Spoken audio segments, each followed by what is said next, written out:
सामान्य साथियों, आज की प्रासंगिक प्रेरक प्रसंगावली में हम चर्चा करेंगे एक ऐसे होटल मालिक की जिसे किसकी कृपा से आने वाले 2 पूर्व जन्मों की थी जानकारी। सामान्य साथियों, ये प्रकरण बड़ा अद्भुत और रहस्यमय है।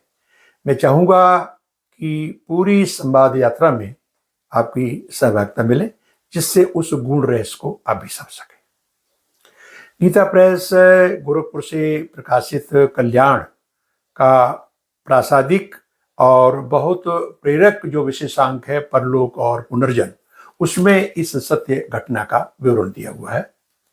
घटना के लेखक श्री अजय कुमार बजाज जी ने मेरे एक परम मित्र को इस घटना की पूरी जानकारी देते हुए बताया कि उनके एक मित्र, ये कई दशकों के पूर्व की घटना है, उनका जो कहें कि नियुक्ति कहें या उनकी कहें उनका जो अपॉइंटमेंट एक ऐसे विभाग में हुआ जो कारखाने, उद्योग, फैक्ट्रियों से संबंधित था। और पहला चूंकि उनकी नियुक्ति थी तो वहाँ जाके ये पहुँच गए और वो औद्योगिक नगर कानपुर था। तो जब ये जिन्होंने जाके अपने कार्यालय में योगदान दिया तो स्वभावतः है उसके आसपास कुछ औद्योगिक इकाइयाँ थीं। उनके लोग आकर के इनसे संपर्क करते थे। क्योंकि इनके पटल पर इस तरह का काम था पहले, तो इनका व्यवहार बड़ा सहयोगी और हंसमुख, उदार, इसलिए ये बहुत लोकप्रिय हो गए थे। और सभी जैसे इनके औद्योगिक इकाइयों के मालिक, कार्यकर्ता आते थे, उनको बहुत ही सुविधाजनक तरीके से उनको ये सहयोग करते थे।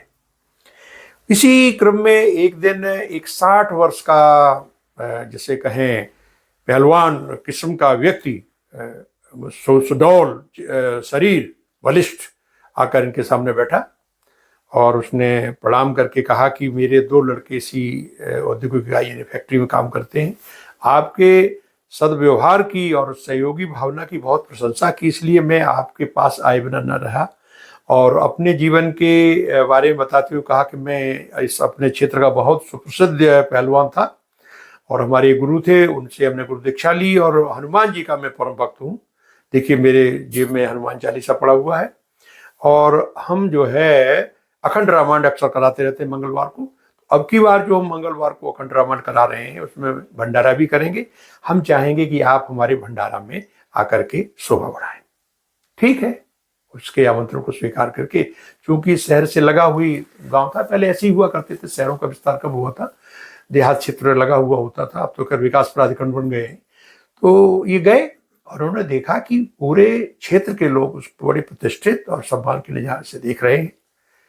और एक विशेष बात तो थी, जो अपने हाथ से वो कचौड़ियाँ बना रहा था, बड़ी रोचक थी, हलवा।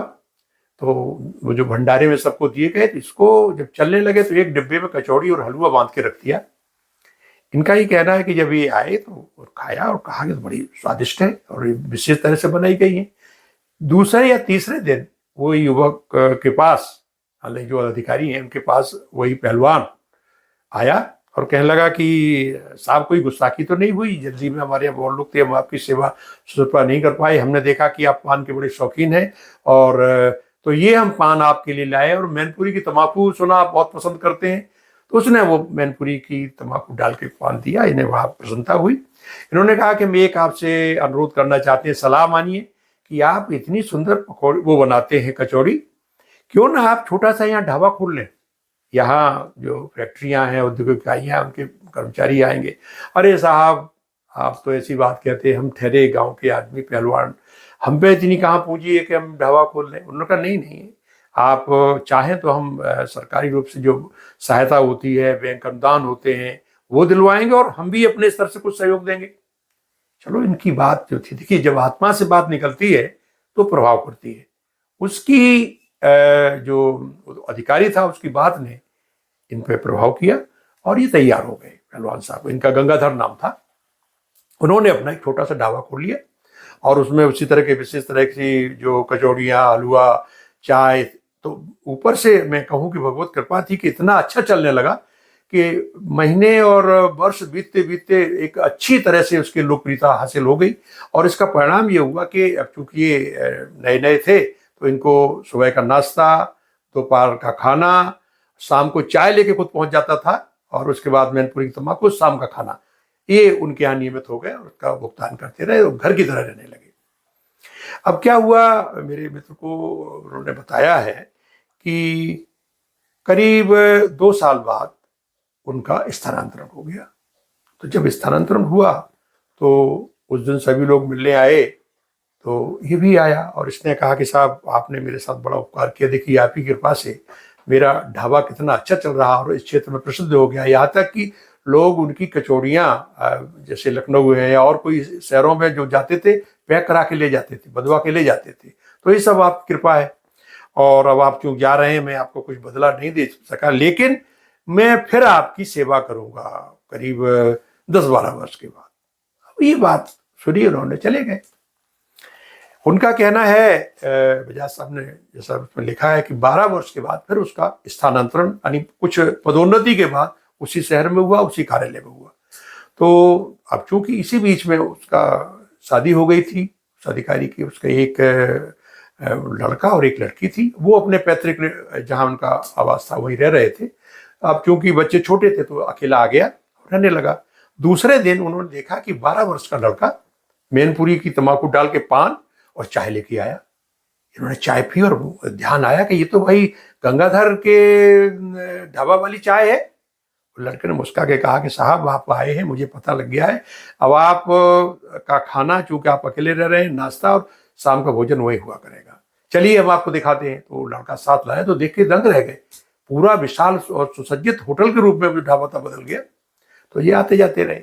एक दिन दोपहर में खाना के समय ये गए तो देखा उस होटल मालिक का जो लड़का, जो उन दिनों औद्योगिक इकाई फैक्ट्री में था, अरे उसने आकर उनके पैर पे बोले साहब आपकी बड़ी कृपा रही, आपकी कृपा से देखिए मैंने ये होटल बना दिया और मेरा दूसरा भाई ट्रांसपोर्ट के उसमें बिजनेस में लग गया है, तो ये सब आपकी कृपा है। तो उन्होंने कहा कि आपके पिताजी, बोले साहब जैसे ही आप गए उसके महीना 2 महीने में उनका देहांत हो गया। इनको सुन के बड़ा दुख सा हुआ। इसके बाद तभी वो खाना लेके जो लड़का था बाल मुकुंद, वो आ गया। उसने कहा साहब आप लीजिए। तो उस लड़के की तारीफ करते हुए मालिक के लड़के ने कहा कि साहब ये जो है हमारे यहाँ जो अकाउंटेंट होता है जैसे मुनीम कहते हैं, उनका लड़का है, और ये उम्र भले ही 10-12 साल की है लेकिन ये पढ़ने जाता है, पढ़ने के बाद होटल में आता है, ऐसे संभालता है जैसे मालिक हो होटल का। पूरा पूरा लोगों के ध्यान रखना है, हमारे यहाँ लेखा और हिसाब किताब इसके सब जवानी रहता है। और बड़ा, तो इसने भी तारीफ की कि हाँ मैं भी देखा कि मेरे पास गया और उसने पूरी पूरी बात बताई, तो बड़े प्रसन्न हुए। इनका ही कहना है कि 2 साल बाद फिर इनका ट्रांसफर हो गया। तो जब जिस दिन ट्रांसफर हुआ तो दोपहर को खाना खाने गए। धोखे से जो वहाँ खाना लगाने वाले होते उसने सलाद में टमाटर रख दिया। तो ये लड़का बाल चिल्लाना, करे आपको मालूम नहीं बाबूजी को तो टमाटर कतई पसंद नहीं, कैसे रख दिया, उठाओ। इसको बड़ा बिजली से कौन गई कि ये कैसे जानता है। जब सब चले गए तो उसने एकांत पूछा कि बाल मुकुंद तुम्हें कैसे मालूम कि हमें टमाटर पसंद नहीं। बोले साहब अरे 10-12 साल पहले तो आप इसी ढाबे में आते थे, तो भूल गए क्या। मैंने कहा अरे आपको कैसे मालूम। बोले तब मैं होटल का मालिक था गंगाधर, अब मैं यहाँ बाल मुकुंद हूँ, अभी भी मैं आपकी सेवा के लिए तत्पर हूँ और हमने आपकी सेवा की, अब आप जा रहे हैं कोई बात नहीं है, लेकिन भाई आपने बड़ा उपकार किया था। इसके बाद ये लिखते हैं कि जब रेलवे स्टेशन पर छोड़ने आए तो वो लड़का भी आया और उसके आंखों में आंसू बह रहे थे। और उसने कहा साहब जाइए, आगे जो वक्त आपका है उसमें मैं आऊँगा और फिर मैं आपकी सेवा करूँगा। इसने सोचा कि हो सकता है कि नौकरी वोकरी छोड़ के किसी तरह से मेरे घर आके सेवा करने के रहा। ये चले आए और आ गए ये अपने जहाँ इनकी तैनाती हुई थी प्रमोशन से, परिवार भी साथ रह रहा था। तो इसी बीच 1 साल के बाद इनके घर में एक बालक का जन्म हुआ। उसके जैसे कहते हैं ना स्नेह भोज में उन्होंने सभी लोगों को बुलाए, तो अपने उस ऑफिस के कानपुर के लोग भी बुलाए। तो उनका जो वहाँ नेक्स्ट जो दूसरा जैसे कहते हैं ना जो उसका सहयोगी था अधीनस्थ, उससे पूछा कि भाई ये बताओ बाल मुकुंद के क्या हाल है। अरे बोले साहब मैं बताना भूल गया कि जैसे आप आए महीने भर में वो खत्म हो गया। ये 1 साल पहले की बात है। चलो कोई बात नहीं। इनके घर जो बच्चा पैदा हुआ उसका नाम उन्होंने मोहन रखा। जैसे ही 4 साल का हुआ तो ये कहने लगा, एक बार जो घर में जैसे टमाटर की सब्जी बनती है तो अपनी माँ से बोला कि अरे मम्मी आपने पापा को कैसे दे दिया, इन्हें तो टमाटर कतई पसंद नहीं है। उनको लगा बेटा तुम कैसे जानते हो? अरे हम जानते हैं, सबको मालूम नहीं, लेकिन इस व्यक्ति को जो अधिकारी था इसने कहा कि ये कैसे जानता है। और बड़ा हुआ तो उसने कहा कि बेटा तुम पढ़ो लिखो। कि नहीं पापा हम तो जो है होटल चलाएंगे। इंटर के आते आते उसने बड़ी जिद की और किसी तरह से करके कि भाई मैं कुछ अनुदान दिला दूं, अपना होटल का कारोबार पढ़ता भी रहा, शुरू करा दिया। उन्होंने कहा बेटा ऐसा क्यों कर रहे हो? पापा हम ये कर रहे हैं कि जब आप सेवानिवृत्त हो गए उस समय आपका पूरा परफेक्ट चलता हुआ होटल आपको मिलेगा, आपकी पेंशन होगी, दूसरा आपका ये एक तरह का ये आपका साधन होगा आमदनी का अतिरिक्त। इसके बाद वो लिखते हैं बजाज साहब करीब 24-25 साल का हुआ। कई बार उससे कहा कि शादी करो शादी करो, उसने मना करता रहा। एक दिन अचानक बीमार हुआ और रात में उसने कहा कि सब लोग चले जाओ, और वही रह गए उनके पिताजी। उससे कहा कि आप शायद मुझे पहचान नहीं पाए, मैं वही गंगाधर पहलवान था जिसने आपकी सेवा कुछ दिनों की थी, और चलते समय हमने कहा था हम फिर मिलेंगे, और आपका उपकार था तो बाल मुकुंद के रूप में मैंने 1.5 साल की सेवा की, लेकिन फिर भी उपकार रह गया तो मैंने आपके घर आकर के ये 24-25 वर्ष जो सेवा की है इसमें हम आपके उस उपकार को बदलने की कोशिश करते रहे। उन्होंने कहा कि आपको ये कैसे मालूम था 2 जन्म? उन्होंने कहा मैं हनुमान जी का भक्त था, मेरे गुरु की आज्ञा थी कि आप हनुमान चालीसा का नित्य पाठ करते हैं। देखिए जब मैं बाल मुकुंद था तब भी मेरे जेब में पड़ा रहता था, आपने एक दिन पूछा था, और अब भी मैं पाठ करता हूँ। तो उन्होंने कहा था कि आपको सपने में कुछ इस तरह के दृश्य आएंगे आगे के। तो उस समय जब आप सपने में, जब आपका स्थानांतरण हुआ था, मैं गंगाधर था, तो मुझे सपने में ये आया कि अब आपको एक साल जो है ये चले जाएंगे और आपको फिर जो है मौका मिलेगा 10-12 साल के बाद इन्हीं के यहाँ आप किसी तरह सेवा करोगे। और उसके बाद जब मैं बाल मुकुंद से के रूप में था तब आपको रेल पर जो मैंने कहा था वो भी मुझे सपना हुआ था हनुमान जी की कृपा से कि आप इनके घर में जाके वो कहोगे। तो ये हनुमान जी की कृपा है, इसकी वजह से मुझे ये 2 जन्मों का जो पुनर्जन्म जिसे कहें उसका आभास था। सामान्य साथियों में यहाँ ये कहना चाहूंगा कि अंतमति सुगति हम जैसे संकल्प कर लेते हैं, गीता भी कहती है कि जो प्राणी जिस तरह के साधना या संकल्प लेता है उसके भगवान हमेशा पूरा करता है। और इसी तरह चूंकि हनुमान जी की भक्ति का तो कहने क्या है, ये तो अष्ट सिद्ध नव निधि के दाता असवर दीन जानकी माता। और ये तो कहा कवन सो काज कठिन जगवाई जो नहीं होता तुम पाई। तो हनुमान जी की पूजा और आराधना का ये जो हमने आपको चमत्कारिक वृत्तांत सुनाया, सत्य प्रसंग सुनाया, ये इस बात की हमें प्रेरणा देता है कि यदि हम समर्पित भाव से किसी के साथ कुछ करते हैं तो कभी न कभी उसका हमें प्रतिफल मिलता है। तो सामान्य साथियों आज बस यही इस कड़ी में फिर मैं आपको ऐसी प्रेरक प्रसंग और संत महात्माओं द्वारा दिए गए आत्म उत्थान के प्रेरक उद्बोधन से आपकी सेवा में उपस्थित होता रहूंगा। आज बस वही। जय श्री राम।